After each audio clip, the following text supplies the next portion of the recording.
নতুন বছরের আগমন যদি আনন্দের কারণ হয়, যেই 12টা 1 মিনিটে নতুন বছরকে তুমি বরণ করেছো হে যুবক, তার 1 মিনিট আগেই তো একটি বছর পরিসমাপ্ত হয়েছে, বিদায় নিয়েছে।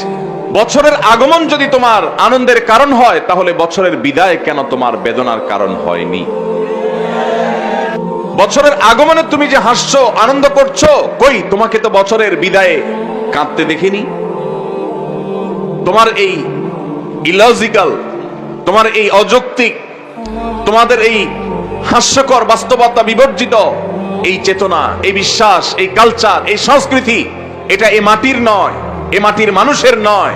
এখানকার মানুষের কালচার এবং সংস্কৃতির সাথে এই 31st নাইটের কোনো চুল পরিমাণ সম্পর্ক নাই। কিন্তু দুর্ভাগ্যের বিষয়,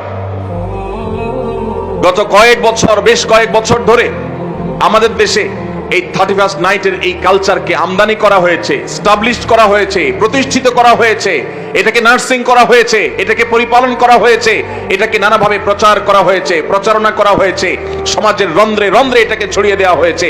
ঢাকা শহরে, চট্টগ্রাম শহরে, ময়মনসিংহ শহরে, খুলনা শহরে, বড় বড় শহরগুলোতে, এমনকি গ্রামেও 31st নাইটে 31শে ডিসেম্বর রাত 12টা 1 মিনিটে যে দৃশ্য দেখা যায়, সেটা কোনো মুসলমান সমাজে কখনো শোভনীয় হতে পারে না।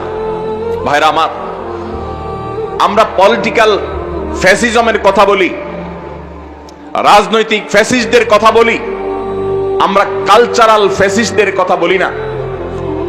এদেশে এক শ্রেণীর পত্রপত্রিকা, এক শ্রেণীর মিডিয়া, এক শ্রেণীর তথাকথিত বুদ্ধিজীবী, তারা আমাদের দেশের মানুষের উপর ভিনদেশী কালচারকে আমদানি করে, সেটাকে প্রতিষ্ঠিত করে এত বেশি কোণঠাসা করে রেখেছে এদেশের ওলামায়ে কেরামকে, দিনদার মানুষদেরকে, যে সংখ্যায় এদেশে মুসলমানরা বেশি হলেও সংস্কৃতিতে মুসলমানরা এদেশে আজও সংখ্যালঘু হয়ে আছে। আমরা সংখ্যাতে অনেক বেশি হলেও আমাদের কালচারে, আমাদের সংস্কৃতিতে আমরা সংখ্যালঘুর মতো। আমাদের উপরে চাপিয়ে দেওয়া হচ্ছে ভিনদেশী সংস্কৃতি।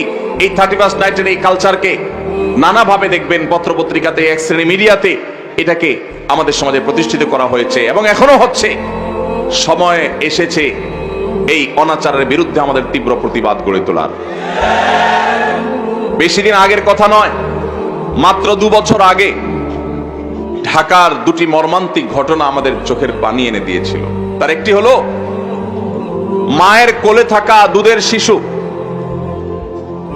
31st নাইটের বিকট আওয়াজে, পটকার বিকট আওয়াজে, আতশবাজির বিকট আওয়াজে সে দুধের শিশু মারা গিয়েছিল।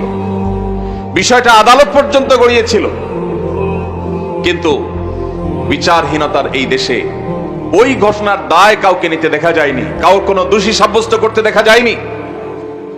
ঠিক একই সাথে আরেকটি মর্মান্তিক ঘটনা ঘটেছিল। তা হলো একজন অসহায় নারী,